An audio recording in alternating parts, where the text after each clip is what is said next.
אמרתי זאת בעבר ואגיד את זה שוב. 2023 היא אחת השנים הכי מטורפות בהיסטוריית הגיימינג. שנה לא וואו לארצנו הקטנה, אבל זה כבר סיפור אחר. בתור יוצר תוכן ששואף לסקר כמה שיותר משחקים איכותיים, לא היה לי רגע לנשום מתחילת השנה. צרות של גיימרים, אני יודע. השנה התחילה בבום, עם הוגוורטס לגאסי שכל מעריץ הארי פוטר חיכה לו שנים, וקצת אחריו הגיע חיקוי הביושוק הסובייטי, אטומיק הארט, החצי אפוי. במקביל קיבלנו רימייקים משובחים לשלושה מהמשחקים האהובים ביותר בכל הזמנים, מטרויד פריים, דד ספייס ורזידנט איבל 4. כל אחד מהם שווה את זמנכם, והשנה הפסיכית הזאת רק התחילה. רשימת משחקי החובה התארכה במהירות עם סטאר וורס ג'די סורווייבר המדהים, ולצידו המאסטרפיס הבלתי מעורער של הסוויץ' The Legend of Zelda Tears of the Kingdom. ללא רגע להסדיר נשימה הגיע גם פיינל פנטזי 16 האפי, שהחזיר את הסדרה הוותיקה לגדולה, כשבמקביל חיסלנו זומבים במומחיות בדד איילנד 2, עשינו גריינדינג אינסופי בדיאבלו 4, והספקנו לשכוח מאטלס פולן, בזמן ששיחקנו בפיקמין 4 המצוין. חשבתם שזהו? תחשבו שנית. אחרי שנים של דחיות וציפיות בלתי אפשריות, סטארפילד של בתסדה נחת באקסבוקס ובמחשב, בלדורס גייט 3 כבש את לב השחקנים והמבקרים, וחיקוי הבלאדבורן המוצלח בעולם, Lies of P, הגיע והתעלה על כל הציפיות. ויצאו גם משחקי אסאסינס קריד ופיפה חדשים, בנועל. אך במקביל הכמות הבלתי נתפסת של משחקים איכותיים, לארנק שהצטמק ולבקלוג שתפח לממדים מלחיצים, היה יום אחד ספציפי השנה שבלט מעל השאר. אוקטובר 20, הברבינהיימר של גיימינג, סומן בלוח השנה של כל שחקני נינטנדו או פלייסטיישן 5. סופר מריו וונדר המעולה הגיע לסוויץ', ובמקביל ההמשך המגה מצופה למשחק הכי נמכר של הפלייסטיישן 4, ספיידרמן 2. האם ההרפתקה החדשה של ספיידי היא גולת הכותרת בשנה מפוצצת במשחקים מדהימים? תנו לייק לסרטון, יירשמו אם אתם חדשים, ובואו נתחיל.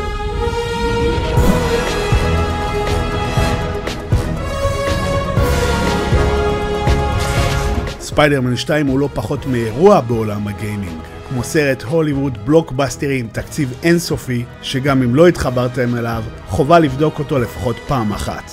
האקשן, האנימציה, העלילה והסאונד במשחק מגיעים לפעמים לרמות חסרות תקדים בתעשייה, הפקה ברמה ש-99% מהמפתחות יכולות רק לחלום עליה.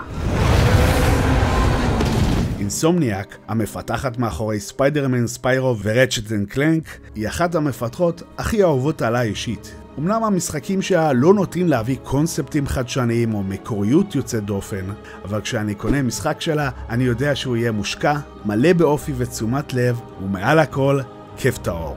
ובמובן הזה, ספיידרמן 2, אפילו יותר מקודמו, ממשיך את המסורת הזאת בהצלחה מרובה. בעוד שאהבתי מאוד את המשחק הראשון, ההתלהבות הראשונית מתניידות חופשית לגמרי ברחבי ניו יורק היפהפייה, בעזרת יכולת רשת החוטים של ספיידרמן, ירדה בהדרגתיות ככל שנחשפתי לעוד ועוד משימות עולם פתוח בנאליות וחזרתיות. ובעוד שאהבתי על הבוסים האפיים ועל הקומבט במשחק, שלקח השראה רבה ממשחקי ארקם המעולים של רוקסטדי, העלילה עצמה גם לא שאהבה אותי במיוחד. בספיידרמן 2 זה כבר לא המקרה. מיני מרקוס?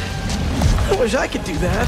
המשימות הראשיות מטורפות אחת-אחת, מאקשן שצריך לראות כדי להאמין, בקרבות אוויר, ים ויבשה מול אויבים אכזריים שלפעמים הרגישו לי קצת יותר מדי דומים לחמאס, לבוסים אפיים בזירות מרשימות שגרמו לי לטעות כמה זמן ומאמץ המתכנתים והמעצבים השקיעו בבניית כל פרט ופרט שמרכיב את הרגעים המפוארים הרבים של המשחק. גם בקרבות הכי בסיסיים, תזמון המתקפות השונות של ספיידי היה מספק מתמיד. אך מעל הכל זו העלילה, והצורה המושקעת באינסומניאק סיפרה אותה, שגרמה לי לא להיות מסוגל להניח לרגע את השלט. הסיפור בספיידרמן 2, ולא אכנס לספוילרים כמובן, עוקב אחר צמד הספיידרמנים, פיטר פארקר ובן חסותו שותפו ללחימה בפשע, מיילס מוראלס, במהלך תקופה מותחת וקודרת במיוחד בחייהם. פיטר, גיבורנו התפרן התמידי, מתקשה לשלב בין חייו כספיידרמן מגן העיר לאדם מן המניין שמצליח להחזיק עבודה קבועה כדי לסגור את החודש, לשמר זוגיות יציבה עם MJ ולהיות חבר תומך להרי אוסבורן המתמודד עם מחלה סופנית. מיילס נאבק לשלב חיי סטודנט דורשניים, חיי חברה וזמן איכות עם אמו היקרה, במקביל לפעילותו כספיידרמן, כשהכאב על אובדן אביו בידי מיסטר נגטיב עדיין רודף אותו ללא הפסקה. הדברים רק מסתבכים כשצייד אכזרי בשם קרייבן מחליט לבקר בניו יורק ולשחרר את הרוצח שהאביו של מיילס ועוד כמה מהאסירים המסוכנים בעולם כדי ליצור גרסה הרסנית משלו למשחקי הרעב. ספיידרמן 2 לא רק מספר סיפור מעניין, אלא מספר אותו בצורה מעניינת. הבימוי, הכתיבה והוויס אקטינג גרמו לי להיקשר לפיטר, מיילס ואלו היקרים להם. להרגיש שמדובר בדמויות מפותחות עם אופי, הומור, שאיפות וזיכרונות כואבים משלהם. כל משימה בעלילה הראשית, בין אם מדובר בקרב בוס מפוצץ אפקטים או סצנת פלשבק רגועה, משאירה אותנו עם טעם של עוד בפה ורצון לקפוץ הישר למשימה הבאה. אך לפעמים נחמד דווקא לתת לרמות האדרנלין לרדת ולשוטט בעולם הפתוח של המשחק. כמו בספיידרמן 1, גם כאן נזבזב בין גגות ניו יורק, עיר מגוריו של ספיידרמן. רק בגרסה מורחבת הכוללת פרברים כמו ברוקלין וקווינס. בשעות המשחק הראשונות שלי, בכנות, קצת התאכזבתי. זה לא המשחק הראשון ולא השני שמתרחש במנהטן, וגם גרפית היה קשה לי לזהות הבדל משמעותי מהמשחק הקודם. אך להפתעתי דווקא המשימות החזרתיות ברחבי המפה היו לי הרבה יותר כיפיות הפעם. ואזורים שונים כמו פארק השעשועים בקוני איילנד נראו לא פחות מעוצרי נשימה. אלו הפרטים הקטנים שרואים רק שחוקרים לעומק את העיר שעושים את כל ההבדל.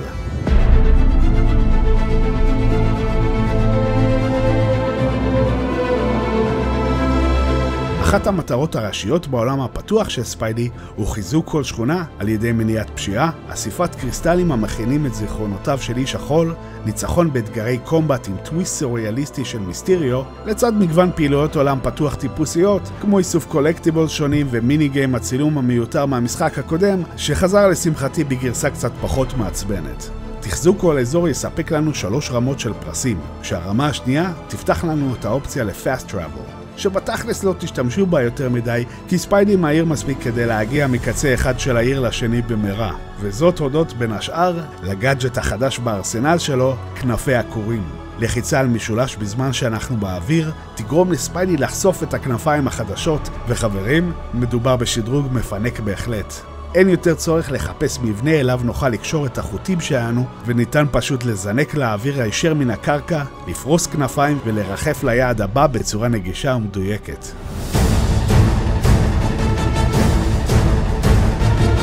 סיבה נוספת להציל כל אזור בעיר היא נקודות הניסיון והמטבעות השונים שנקבל, שיאפשרו לשדרג את הספיידרמנים שלנו במגוון רחב של דרכים. ישנם 3 עצי יכולות, אחד לפיטר, אחד למיילס ואחד משותף, עם מגוון שדרוגים שימושיים להתניידות ולקומבט שלנו. בנוסף יש עץ קישורים נפרד לגמרי למגוון הגאדג'טים שלנו, מיורה הכורים הבסיסי של ספיידי, ליכולת למשוך או להעיף מעלינו מספר אויבים בו זמנית, שגם אותם ניתן לשדרג בעזרת חפצים הנקראים טק פארטס, שנקבל בתמורה לעצירת הפשעים השונים, הקורים רנדומלית בעיר. וגם זה לא הכל. יש עץ קישורים נוסף דרכו נשדרג מאפיינים בסיסיים וקריטיים כמו כמות הבריאות ועוצמת המתקפות שלנו. בקיצר, חגיגת שדרוג מכל טוב. באחרון חביב, מגוון מכובד של תחפושות קוסמטיות שונות לכל אחד מגיבורנו שנפתחות במהלך המשחק ובתמורה למטבעות שנרוויח מפעילויות שונות בעולם. הן לא משפיעות על הגיימפלי עצמו, אבל אין ספק שלהילחם כאיירון ספיידרמן או מיסטריו מיילס משדרג עוד יותר את החוויה.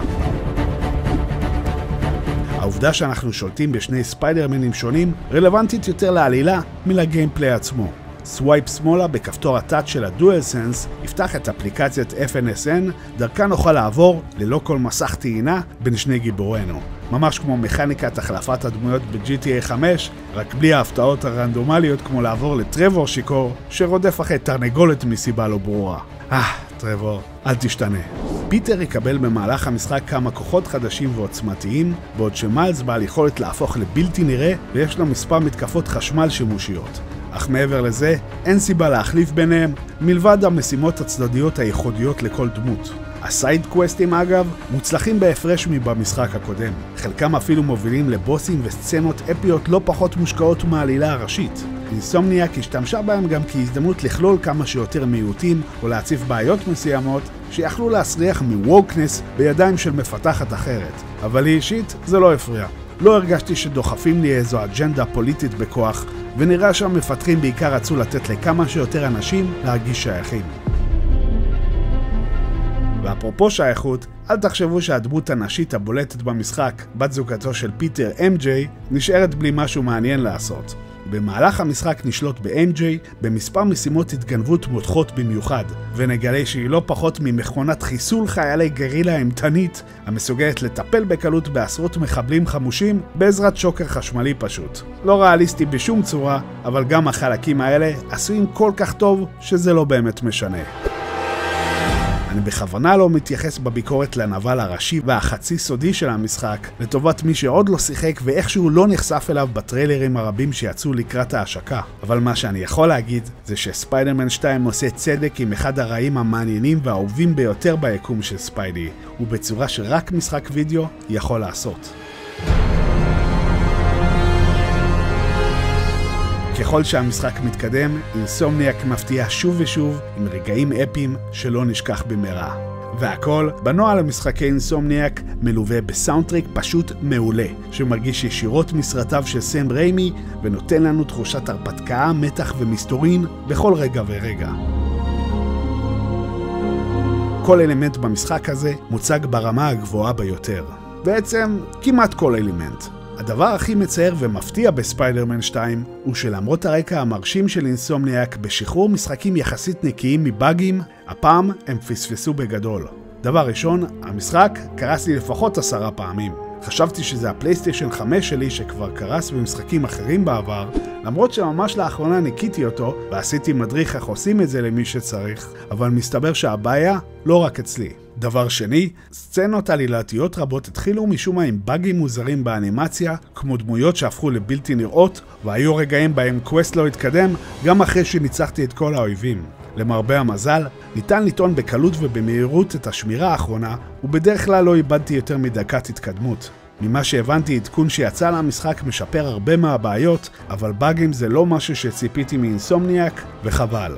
דברים אחרים שהפריעו לי הם כמות היכולות המוגזמת שקשה לעקוב אחריה במהלך הקרבות, חישוקי הבוסטים האוויריים שמפוזרים ברחבי העיר ומפריעים ליהנות מהנוף, מחסור באופציה לשחק שוב משימות ראשיות בלי להתחיל שמירה חדשה, ובעוד שאהבתי על הבוסים במשחק, חלק מהם נגררו לקצת יותר מדי שלבים במשימות המאוחרות של הקמפיין. אך יותר מכל דבר אחר, מה שהכי כאב לי היא העובדה שאחרי שסיימתי את המשחק ועשיתי את כל המשימות הצדדיות, לא היה לי יותר מה לעשות, ועדיין לא הייתי מוכן להיפרד. זו בעיה מצחיקה, אני יודע. המשחק נגמר, עשיתי כבר פלטינום, שהיה אחד מהכיפים אגב. אני צריך להבין שהגיע הזמן להמשיך הלאה למשחק אחר, אבל עדיין מצאתי את עצמי מתנדנד לי ברחבי העיר, מחפש סיבה להמשיך לשחק. לקח לי כ-35 שעות להשיג הכל במשחק, ועדיין נשארתי עם טעם של עוד. איזו עוד הוכחה צריך לכמה המשחק הזה כיפי. אינסומניאק אמרה שמצב ניו גיים פלוס יגיע בעדכון בהמשך השנה, ואני מקווה שהוא יביא איתו יכולות ופרסים חדשים למי שממשיך לסבב נוסף. לא הייתי קורא לספיידרמן 2 משחק קצר, הוא בהחלט שווה את הכסף, אבל כמובן שהייתי שמח לעוד כמה משימות נוספות. נו טוב, נחכה לספיידרמן 3. לסיכום, ספיידרמן 2 הוא משחק חובה לכל מי שיש לו פלייסטיישן 5. זה לאו דווקא המשחק הכי טוב בקונסולה בעיניי, אך זו עוד הוכחה שהאקסקלוסיבים של סוני מספקים חוויה שאי אפשר להשיג באף דרך אחרת. חוץ מלחכות כמה שנים שיגיע לחנות סטים במחשב. בשעות הראשונות קיבלתי את הרושם שמדובר בשדרוג לא מהפכני של ספיידרמן 1 והרחבה המעולה שלו מיילס מוראלס, ולא מיצג הכוח האולטימטיבי שהפלייסטיישן 5 שחשבתי שיהיה. ובמידה מסוימת הרושם הזה לא לגמרי מוטעה. Ratchet & Clank Rift Apart של אותה מפתחת הרשים אותי הרבה יותר במבט ראשוני, אך ככל ששיחקתי מצאתי את עצמי נסחף יותר ויותר לעלילת המשחק. לא רק בגלל שהסיפור עצמו מוצלח מבקודמיו, אלא הרבה בזכות הצורה המופלאה שאינסומניאק הצליחה לספר אותו. הקומבט במשחק כיפי ומרשים בו זמנית, שכל קרב, מבוס באטל אפי לקטטה עם כמה פושעים רנדומליים, מוצג בסינמטיות מרהיבה, מלווה במוזיקה מדהימה, וכמובן הרבה משפטי מחץ מצחיקים מעצמד הגיבורים שלנו. ספיידרמן 2 לא מביא חידושים מהפכניים לז'אנר העולם הפתוח, וגם העלילה המעניינת היא בבסיסה עוד סיפור סופר הירוז מוכר. אבל בסופו של דבר, המשימה הראשית של משחק היא לבדר ולשמח אותנו. וספיידרמן 2 עומד באחריות הזאת עם כוח גדול. ועכשיו, כל מה שנשאר לנו לעשות זה לחכות להרפתקה הבאה של האחים סופר ספיידי. הציון שלי לספיידרמן 2, 95 מכל טוב פלוס. עכשיו תורכם חברים, כמה אתם נותנים לספיידרמן 2? כתבו לי בתגובות. אם אהבתם את הסרטון אתם מוזמנים לתת לו לייק, לשתף עם חברים ולהירשם לערוץ אם אתם חדשים. ואנחנו נתראה בקרוב בסרטון הבא של גיימי על ההרפתקה הדו-ממדית הטובה ביותר של מריו מאז יושי's איילנד לסופר נינטנדו. ביי חברים.